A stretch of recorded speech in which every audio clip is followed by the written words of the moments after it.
The party lights flickered against the windows, laughter spilling out into the night. Music, cheap wine, neighbors pretending to like one another. That's when he shook my hand. The dentist. Retired detective. Thick grip, sharp eyes. His smile was polite, but his gaze didn't linger on me. It cut across the yard to where my wife stood, her hand brushing our daughter's hair as she spoke softly to her. He leaned closer, breath heavy with beer. "I'm sorry to ask, but what's your wife's real name?" For a moment I thought I misheard. I told him. Her name, the only name I knew. His face turned white. His jaw tightened. "Pack your daughter's things tonight. Do not tell your wife where you're going." He slipped a folded note into my hand. Then he left, walking quickly, without looking back.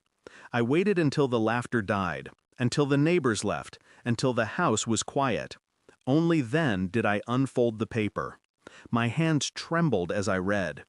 And suddenly I understood why his face had drained of color. I stared at her as she cleared glasses from the table, humming under her breath. The note still burned in my pocket. Her name wasn't her name. Her life wasn't her life. According to the detective's scrawled lines, she was someone else entirely. A woman with a record, a history of vanishing. A mother who had walked away from another family before us. My stomach twisted. My pulse roared. I looked at our daughter, smiling at her mother, oblivious. Was she safe, or had this been a performance all along? I watched her laugh, brush a strand of hair behind her ear, lean down to kiss our child. To anyone else, it was tenderness. To me, it was theater. I said nothing, but the silence between us thickened into suspicion. For days I lived two lives. By day I was the same husband, the same father, moving through routines with steady hands. By night I unraveled threads. I searched old records, databases I shouldn't have accessed. I checked names, faces, dates. I found shadows of her in places she claimed never to have been. A marriage certificate in another state. A missing persons report filed, then withdrawn. A sealed court document marked with her alias. Her real name. Not the one I spoke at the altar. Not the one etched into school forms or utility bills. The real one. The one she buried. Each discovery hollowed me further. Every smile she gave me felt counterfeit. Every touch rehearsed. Still, I said nothing. The silence was my shield. And my weapon. The final piece came in an envelope. A background check I ordered through a contact. Thick, clinical, unforgiving. She was married once before. She had a son. She abandoned them both. No trace of custody battles, no court orders.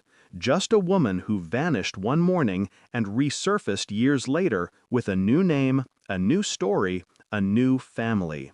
Me. I read it all twice. Then I folded the papers neatly and placed them back in the envelope. That night I set it on the kitchen table. She walked in, drying her hands on a towel. She saw the envelope.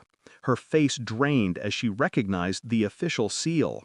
Her body swayed, just slightly, before she pulled out a chair and sat down.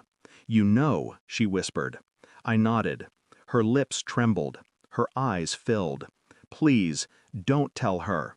But I didn't answer. The next morning I packed my daughter's bag, just as the detective had told me. Quietly, efficiently, without explanation. When my wife asked, I handed her the envelope. She tore through the pages, shaking, muttering excuses, stories, half-truths. Her voice cracked with desperation. But I stood calm. "No more names," I said. "No more lies." Her sobs filled the room, but they didn't touch me. I took my daughter's hand. She looked up at me, confused, trusting. Her mother reached for her. I stepped between them. Her voice shattered against my silence as I led our daughter out the door. We didn't go far, just enough to breathe, enough to know we could leave whenever we needed. I thought I would feel rage. I thought I would feel grief. Instead, I felt nothing. Because betrayal isn't thunder. It isn't lightning. It's erosion, a slow wearing away until one day you wake up and realize there's nothing left to protect. The woman I thought I married never existed, only the mask. And I will not raise my daughter in a house of masks. When I closed the door on her cries, I knew it was final. I didn't bury a marriage, I buried a lie. And I won't mourn the death of something that never lived. Thanks for watching. Don't forget to like, share, and comment. Subscribe now to Cheating Stories Insight World for more amazing stories.